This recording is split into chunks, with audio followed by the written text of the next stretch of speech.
Assalamualaikum warahmatullahi wabarakatuh. Kaifa halukum ya auladi? Semoga tetap semangat dalam belajar dan sehat walafiat tanpa kekurangan suatu apapun. Pada semester genap ini, kita akan mempelajari pelajaran Nahwu Shorof kelas 8.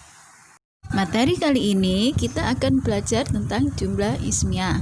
Tapi sebelum itu kita harus tahu dulu tujuan dari belajar jumlah ismiyah, yaitu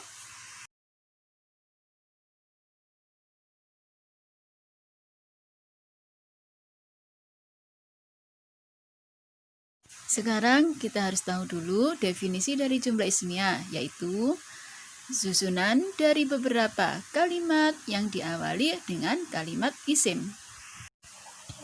Sekarang perhatikan contoh jumlah ismiyah berikut yang berbunyi Alkitabu jadidun, yang mana diawali dengan lafadz Alkitabu, yaitu yang terbuat dari isim. Kemudian disusul dengan lafadz jadidun, juga terbuat dari isim.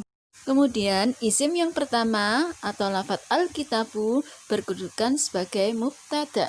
Sedang isim yang kedua atau lafadz jadidun berkedudukan sebagai khobar. Maka dari contoh tersebut dapat dikatakan bahwa definisi jumlah ismiyah adalah susunan dari beberapa kalimat yang terdiri dari mubtada dan khobar. Dalam membuat jumlah ismiyah, maka kita harus memperhatikan beberapa syarat berikut.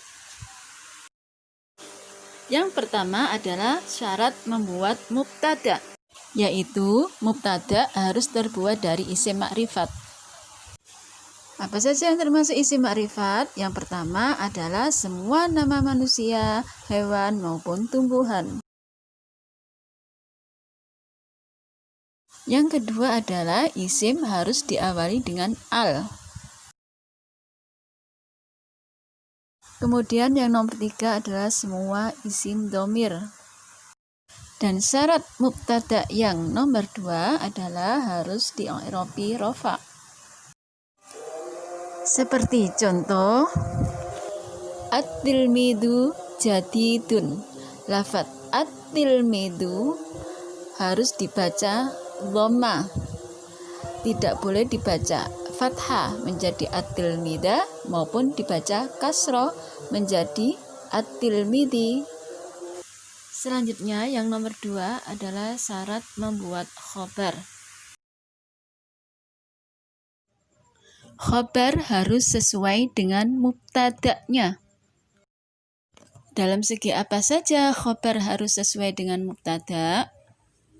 Yaitu yang pertama adalah dalam segi mudzakkar dan muannasnya.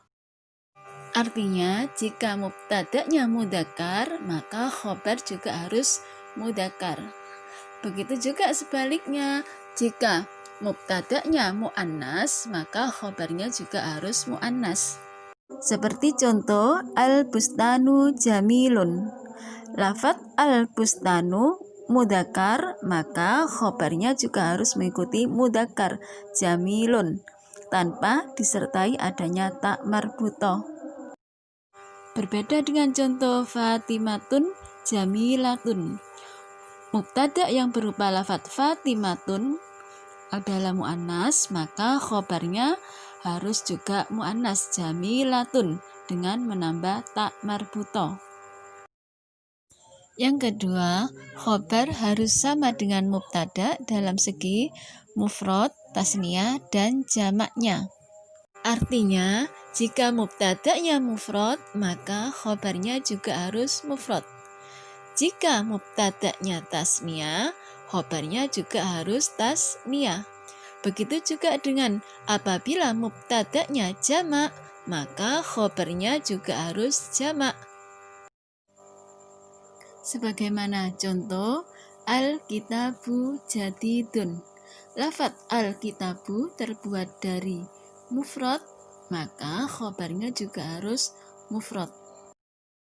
Kemudian contoh lafadz Alkitabani jadidani. Dan terakhir adalah contoh mubtada yang berbentuk jamak, yaitu al-kutubu jadiduna. Kemudian syarat khobar yang kedua yaitu khobar harus berupa isim nakiro. Artinya isim yang menjadi khobar harus ditanwin, baik itu fathatin, kasrotin, atau dhammaten. Selanjutnya yang ketiga, khobar harus dibaca rofa. Yang terakhir, khobar tidak boleh mendahului mubtada. Akan tetapi khobar boleh mendahului mubtada apabila khobar dimasuki huruf jar. Sebagaimana contoh fil baiti zaidun. Lafaz fil baiti berkedudukan sebagai khobar dan lafaz zaidun berkedudukan sebagai mubtada. Karena khobar terletak di depan, maka khobar dinamakan dengan khobar muqaddam. Begitu juga dengan mubtada yang terletak di akhir, maka dinamakan dengan mubtada muakhar. Dari contoh tersebut, maka dapat disimpulkan bahwa khobar muqaddam adalah khobar yang didahulukan atau khobar yang mendahului mubtada.